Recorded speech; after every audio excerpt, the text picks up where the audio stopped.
Kini waktunya menabur dan menuai, membangun prasarana dan mereformasi gereja sehingga tidak seorang pun yang berkekurangan. Mengasihi Allah, membenci dosa, dan suka Shalom. Selamat hari Minggu.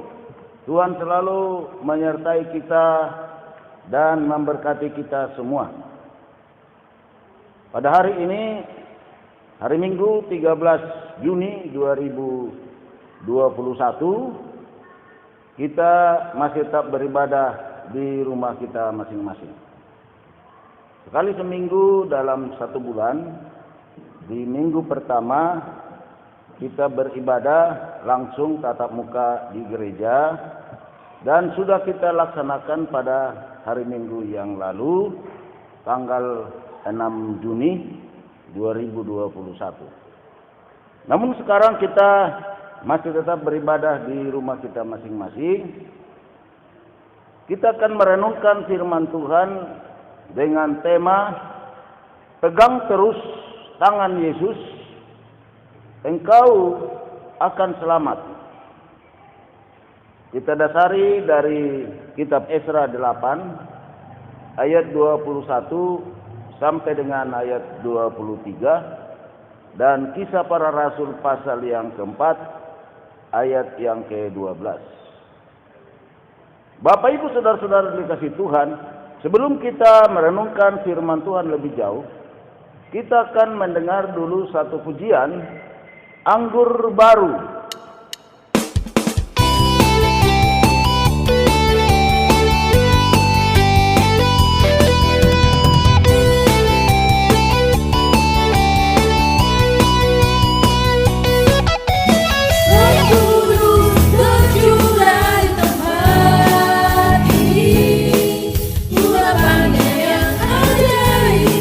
Memulihkan umatnya, Roh Kudus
Bapak Ibu saudara-saudara yang kasih Tuhan, marilah kita lebih dahulu berdoa kepada Tuhan.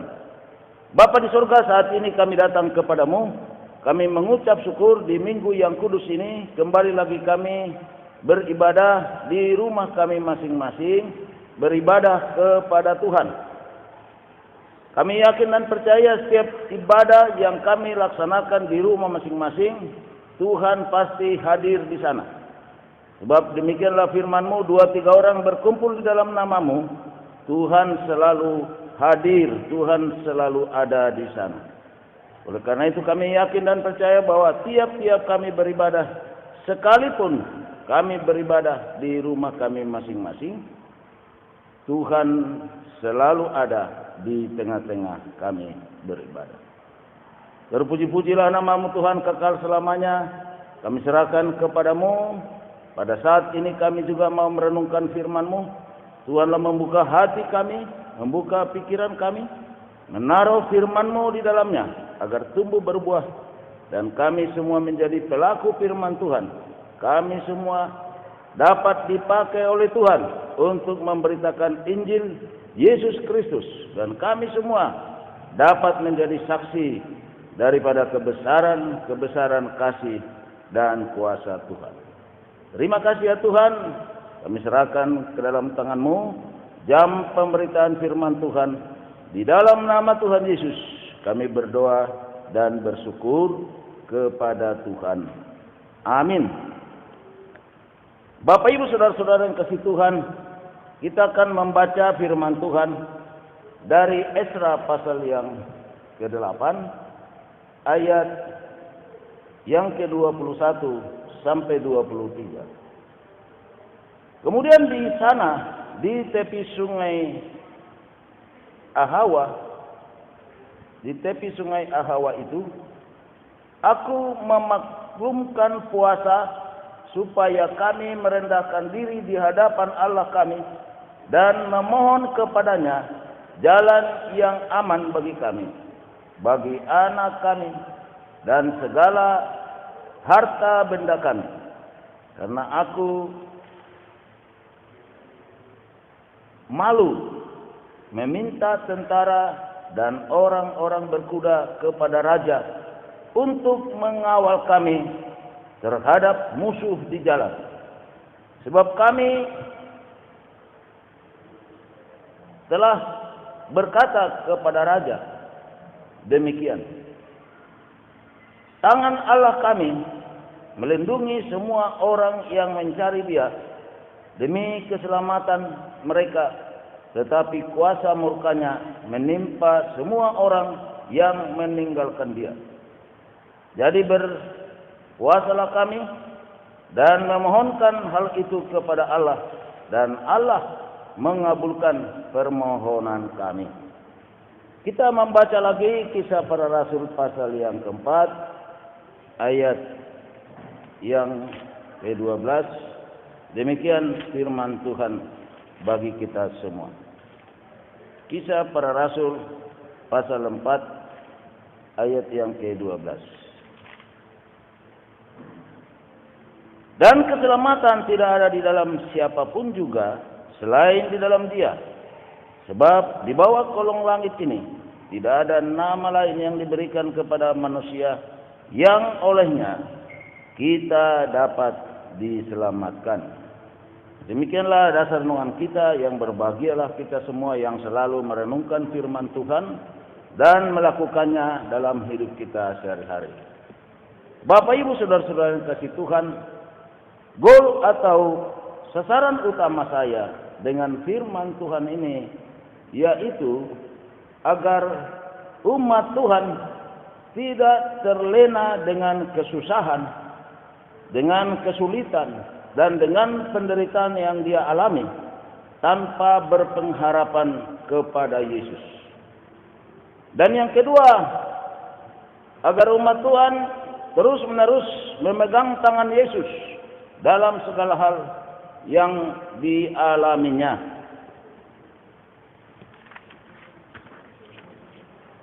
Bapak Ibu saudara-saudara yang kasih Tuhan, dalam kehidupan ini seringkali umat Tuhan salah harap atau salah dalam hal mengandalkan. Ketika menghadapi sesuatu yang sukar atau suatu penderitaan atau suatu kesusahan, sering berharap kepada apa yang dimilikinya atau berharap kepada keluarganya yang baik ekonominya atau berharap kepada orang-orang pintar atau para dukun, dan bahkan juga bisa sangat berharap kepada hamba-hamba Tuhan atau orang-orang yang dianggap dipakai Tuhan bisa menyelesaikan masalahnya. Bapak Ibu saudara-saudara kasih Tuhan, saya mau bercerita satu dua hal. Yang pertama, ketika satu waktu saya membesuk seorang anak yang sakit sangat parah, dan keluarga ini, bapak mamanya, mereka ini sangat berharap saya selalu ada mendampingi mereka di sisi mereka di rumah sakit ini.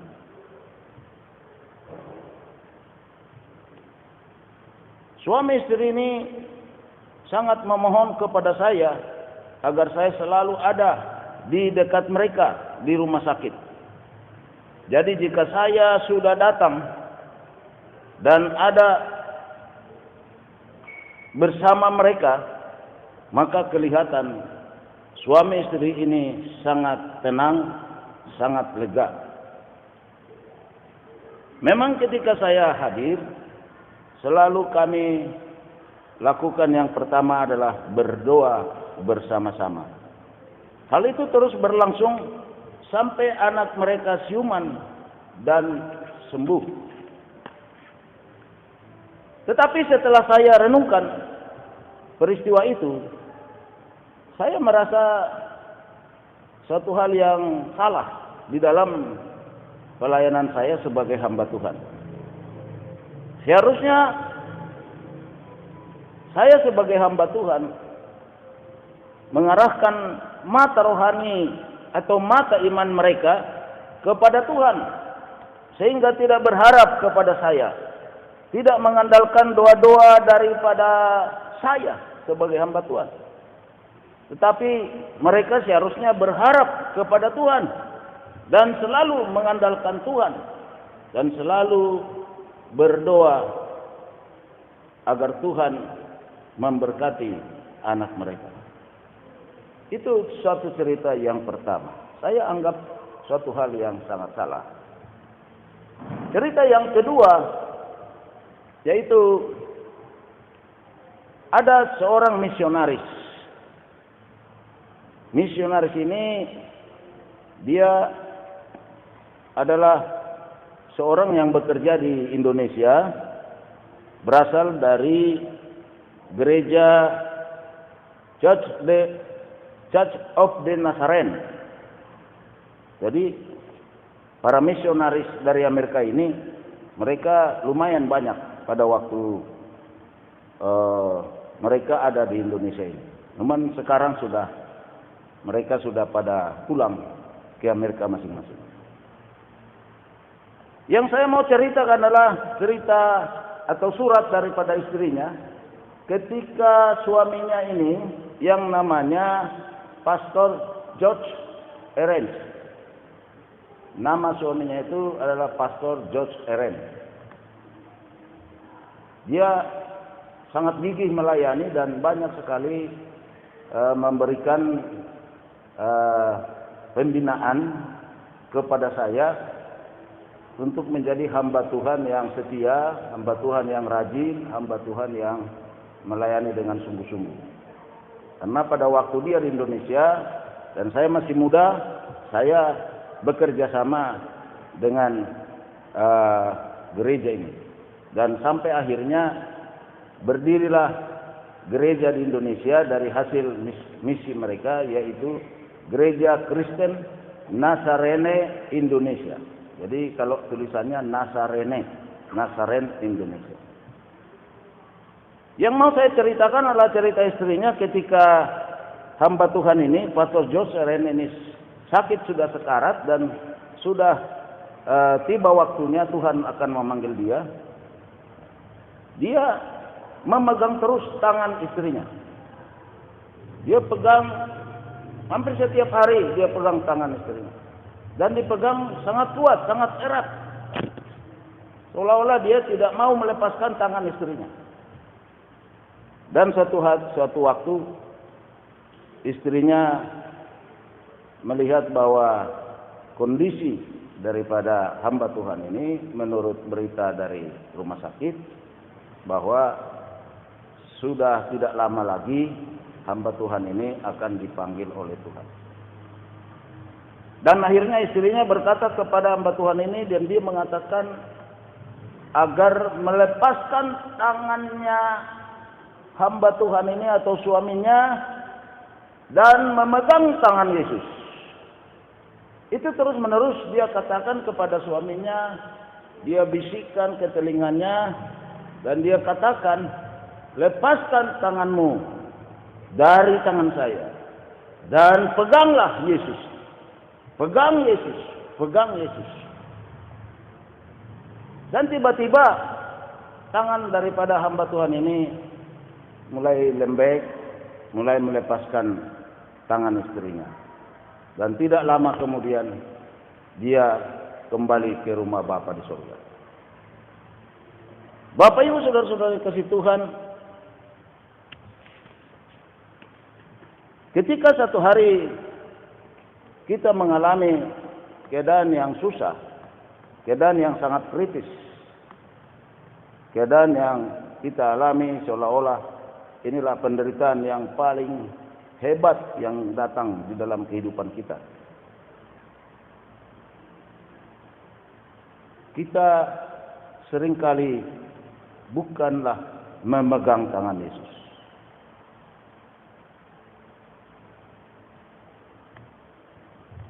Oleh karena itu, melalui renungan kita pada pagi hari ini, kita mengambil tema pegang terus tangan Yesus, engkau akan selamat.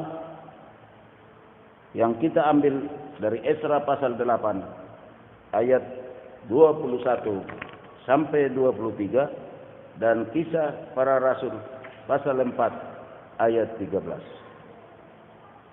Bapak Ibu saudara-saudara kasih Tuhan, di zaman Esra ini adalah zaman yang sudah dipersiapkan Tuhan untuk memulihkan umat Israel dari pembuangan Babel. 70 tahun umat Tuhan ini dibuang oleh Tuhan di pembuangan Babel. Seperti yang dikatakan di dalam Yeremia 25 ayat yang ke-11.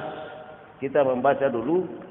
Maka seluruh negeri ini akan menjadi reruntuhan dan ketandusan. Dan bangsa-bangsa ini akan menjadi hamba kepada Raja Babel 70 tahun lamanya.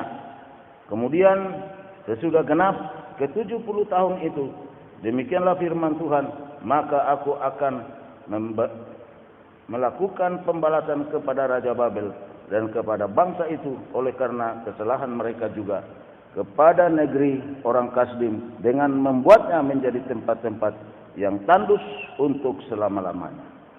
Artinya di sini bahwa umat Tuhan atau kerajaan Yehuda, sebab ketika kita pelajari beberapa waktu lalu, kerajaan Israel itu pecah dua. Satu kerajaan Israel Utara, ibu kota Samaria, kerajaan Israel Selatan biasa disebut kerajaan Yehuda. Jadi umat Tuhan kerajaan Yehuda ini adalah umat Tuhan yang dibuang ke Babel selama 70 tahun. Kemudian itu sesudah 70 tahun Raja Kores, Raja Persia digerakkan oleh Tuhan untuk memulangkan umat Tuhan dari pembuangan Babel. Seperti yang kita baca dari kitab Esra pasal yang pertama, ayat yang ke-1 sampai dengan ayat yang ke-4. Pada tahun pertama zaman Kores, raja negeri Persia, Tuhan menggerakkan hati Kores, raja Persia itu untuk menggenapkan firman yang diucapkan oleh Yeremia, sehingga disiarkan di seluruh kerajaan Kores secara lisan dan tulisan pengumuman ini. Beginilah perintah Kores, raja Persia. Segala kerajaan di bumi telah dikaruniakan kepadaku oleh Tuhan Allah sementara langit, semesta langit. Ia menugaskan aku untuk mendirikan rumah baginya di Yerusalem yang terletak di Yehuda. Siapa di antara kamu termasuk umatnya, Allahnya menyertainya. Biarlah ia berangkat pulang ke Yerusalem yang terletak di Yehuda dan mendirikan rumah Tuhan Allah Israel, yakni Allah yang diam di Yerusalem. Kemudian ayat yang keempat kita membaca bahwa dan setiap orang yang tertinggal dimanapun ia ada sebagai pendatang harus disokong oleh penduduk setempat dengan perak dan emas, harta benda dan ternak, di samping persembahan sukarela bagi rumah Allah yang ada di Yerusalem. Jadi Bapak Ibu Saudara-saudara yang kasih Tuhan, Tuhan sudah membuat rencana yang indah dalam rangka pemulangan umatnya dari pembuangan Babel kembali ke Yerusalem. Dan mereka pulang itu adalah untuk membangun bait Allah. Dan Tuhan Allah sudah menggerakkan semua masyarakat di bawah pemerintahan Raja Kores, raja negeri Persia, untuk menyumbangkan apa saja yang mereka bisa kasih, yang mereka bisa berikan untuk pembangunan rumah Allah yang ada di Yerusalem. Di dalam Esra ini diterangkan orang-orang yang kembali dari pembuangan yang dahulu diangkut oleh Raja Nebukadnezar dari Yerusalem ke Babel, mereka kembali ke asalnya, yaitu di Yerusalem. Pada tahap pemulangan berikut, Raja Persia sudah berganti, yaitu Raja Artasasta. Dan umat Israel pulang dari Babel ini dipimpin oleh Esra, seorang ahli kitab dan mahir dalam Taurat Musa. Seperti yang dikatakan di dalam Esra pasal yang ke-7 ayat 1 sampai dengan ayat yang ke-6.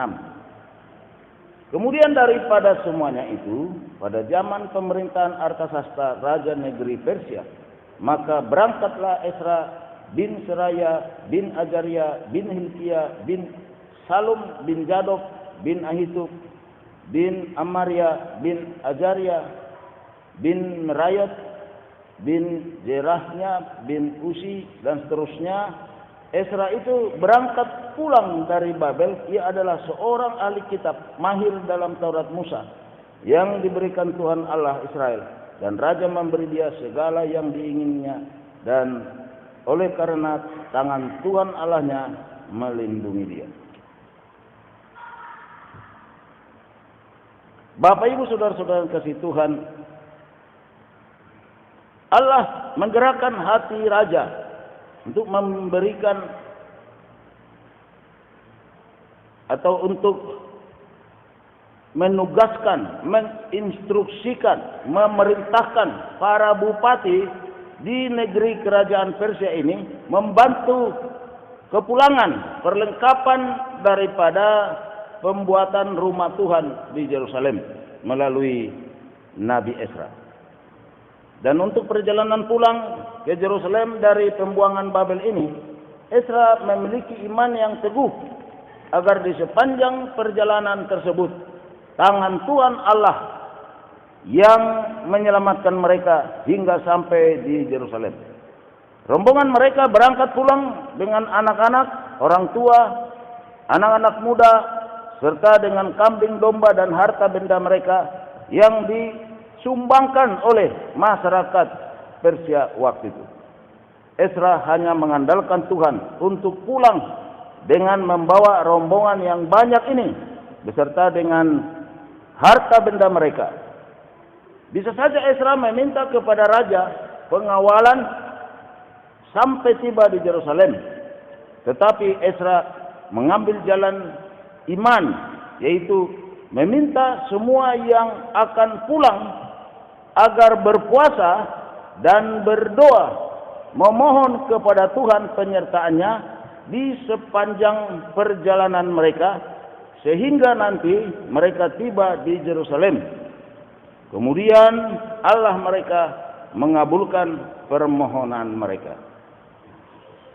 Bapak Ibu saudara-saudara yang kasih Tuhan, sama seperti Ezra dan umat Tuhan yang dipimpinnya,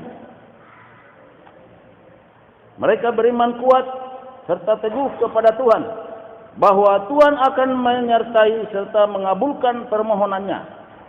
Demikian jugalah kita di zaman sekarang ini. Kuatkan serta teguhkan iman percaya kita kepada Tuhan Allah tatkala kita menghadapi situasi yang sangat sulit, situasi yang sukar, dan situasi yang membawa kita dalam keadaan susah serta bahkan sampai kritis sekalipun. Tuhan pasti mengabulkan doa dan permohonan kita. Dan hendaklah kita selalu gigih untuk mendekati Allah. Banyak sekali firman Tuhan yang dapat kita jadikan pegangan dalam pengharapan kita di kala susah, di kala sulit, dan penuh pergumulan. Misalnya ayat-ayat yang bahkan kita bisa hafal, ayat-ayat yang sangat terkenal.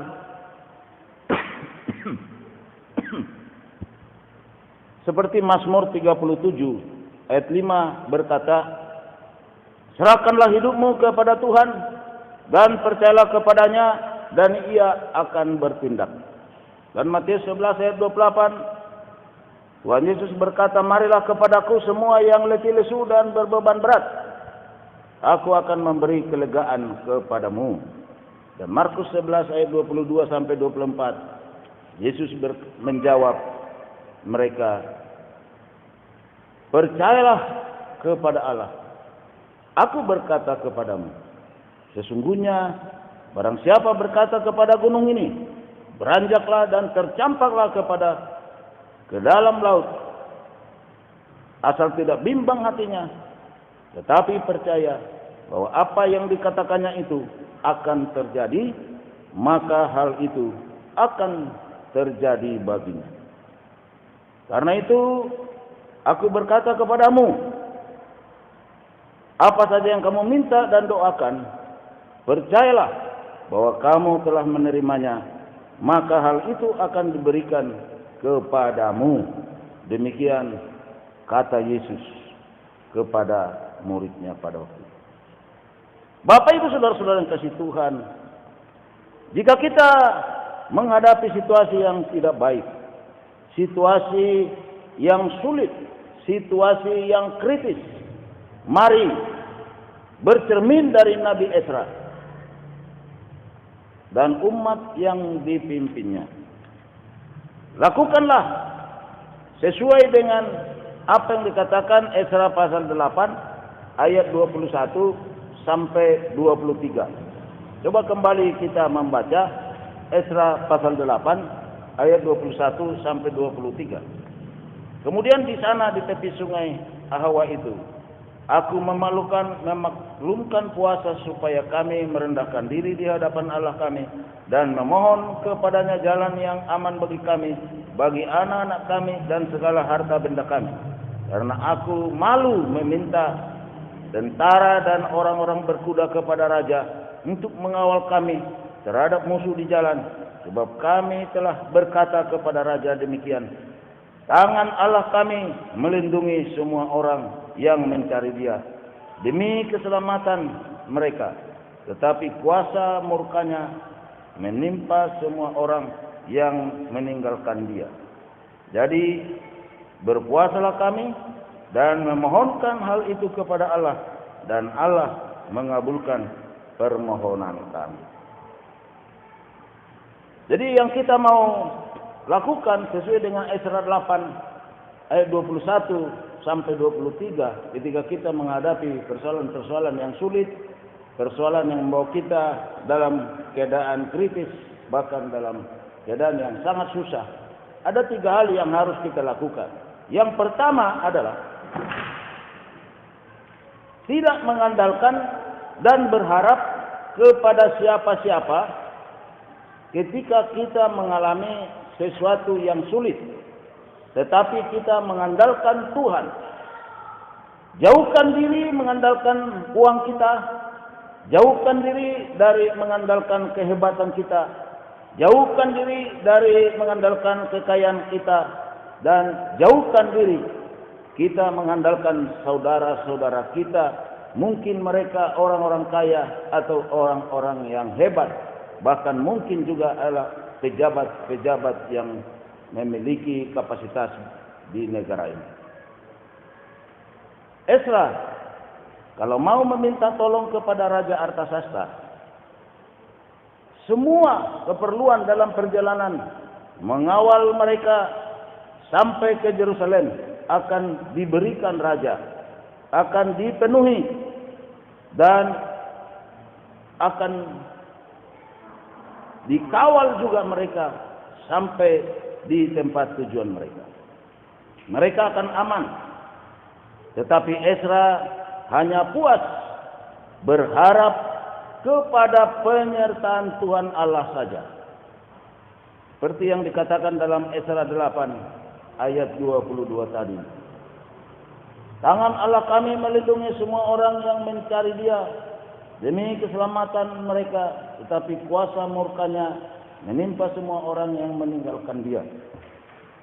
Jadi Bapak Ibu Saudara-saudara dikasih Tuhan, Esra hanya puas berharap kepada Tuhan Allah saja. Yang kedua, kalau kita mengalami sesuatu yang sulit, sesuatu yang kritis, bahkan membuat kita susah, kita harus berdoa dan berpuasa dengan merendahkan diri di hadapan Allah, bahwa hanya oleh kemurahan Allah lah kita akan berhasil, kita akan diselamatkan, kita akan ditolong oleh Tuhan. Sebagaimana Esra telah mengalaminya dengan rombongannya. Mereka ditolong, mereka disertai Tuhan sampai di tujuan mereka. Dan yang ketiga, ketika kita mengalami hal yang sulit, hal yang kritis, hal yang susah, yakin Tuhan Allah akan mengabulkan permohonan kita. Jadi Bapak Ibu Saudara-saudara kasih Tuhan, di musim pandemi ini yang masih belum selesai, bahkan sesudah Lebaran atau sesudah hari raya, banyak orang pulang kampung, dan sekarang banyak daerah-daerah yang terkena COVID ini. Seperti yang kita sering mendengar di televisi, di daerah Kudus, di daerah Jembatan Suramadu, banyak ditemukan orang-orang yang terkena COVID. Bapak Ibu Saudara-saudara kasih Tuhan, memang pandemi ini masih merajalela di negeri kita, dan dampak-dampak ekonomi yang diakibatkannya sangat mempengaruhi kehidupan masyarakat,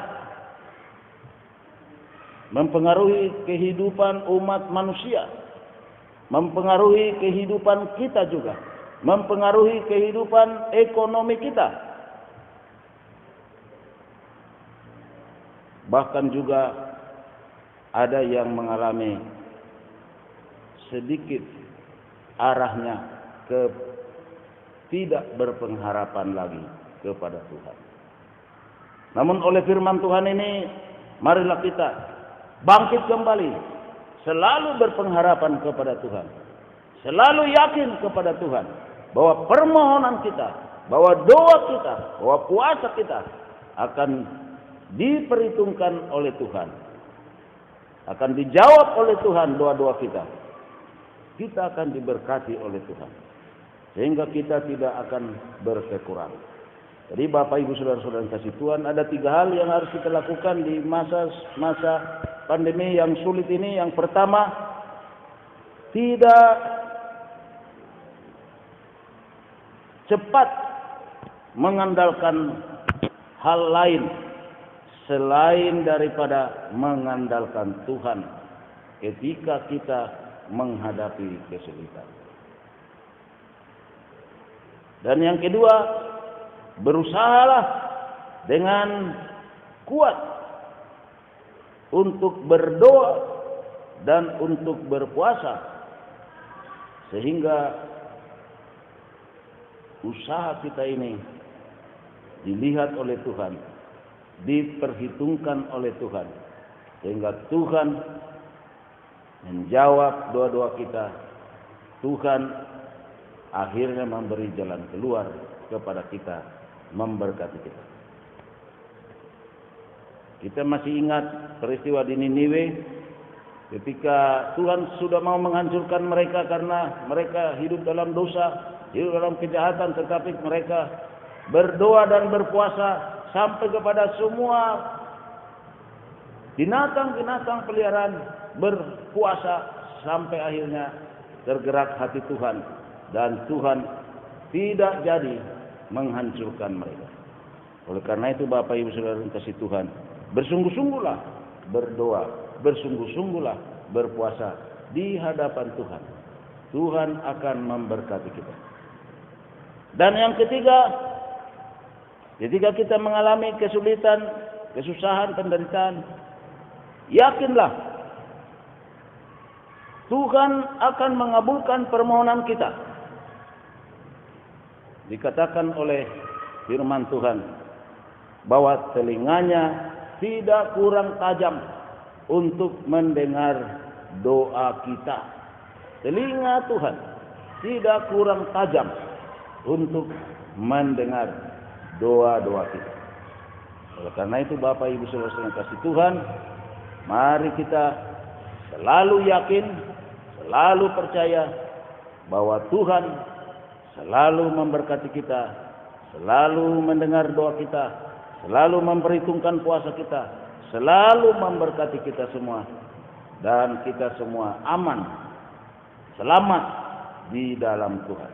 Seperti dikatakan di dalam Kisah Rasul pasal yang keempat ayat 12, bahwa keselamatan tidak ada di dalam siapapun juga di dunia ini selain di dalam Yesus Tuhan dan Juru Selamat kita. Amin. Mari kita berdoa. Bapa di surga, saat ini kami sudah merenungkan firman-Mu. Tuhanlah memberkati kami semua, memberkati umat-Mu yang masih beribadah di rumah masing-masing, supaya tidak bosan, tidak jenuh, tapi selalu semangat beribadah kepada Tuhan. Iblis tidak akan diam untuk menghancurkan semangat kami.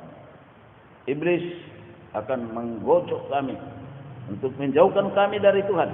Tapi kami yakin bahwa di dalam Tuhan kami akan dikuatkan. Bahwa Roh Kudus akan menguatkan kami untuk melawan kuasa-kuasa kegelapan. Tuhan berkati kami semua untuk selalu setia beribadah, dan berkati kami dengan firman Tuhan ini untuk melakukannya. Kami serahkan umat-Mu semua, supaya kami diberkati usaha, ditambahi rezeki, diberkati yang sakit, dijamah disembuhkan, dan diberkati anak-anak yang sekolah, anak-anak yang masih balita, dan dibuat Tuhan kami semuanya berhasil, anak-anak kami, untuk mencapai cita-citanya. Kami juga berdoa Tuhan berkati pelayanan kami semua di musim pandemi ini, supaya kami tetap bersemangat untuk melayani pekerjaan Tuhan. Berkatilah bangsa dan negara kami, berkatilah Tuhan seluruhnya apa yang diusahakan oleh Bapak Presiden kami, Wakil Presiden, dan gugus tugas yang sudah dipilih di Indonesia ini untuk melaksanakan pengawalan supaya COVID-19 ini akhirnya tidak ada lagi di Indonesia. Tuhan berkati mereka semua, beri hikmat, kepintaran, kekuatan, kesehatan yang baik. Dan kami berdoa Tuhan juga memberkati supaya semua masyarakat Indonesia ini akhirnya dapat disuntik vaksin. Mulai dari anak-anak balita sekalipun sampai usia lansia. Tidak ada yang mustahil bagimu, memberkati pemerintah kami memprogram ini semua. Terpuji-pujilah namamu Tuhan kekal selamanya. Kami serahkan kepadamu seluruh hidup kami. Ya Tuhan memberkati kami, memberkati usaha kami, memberkati pelayanan kami, memberkati juga kami selalu dengan rajin dan melakukan segala firman Tuhan. Dalam nama Tuhan Yesus kami berdoa dan bersyukur kepada Tuhan. Amin.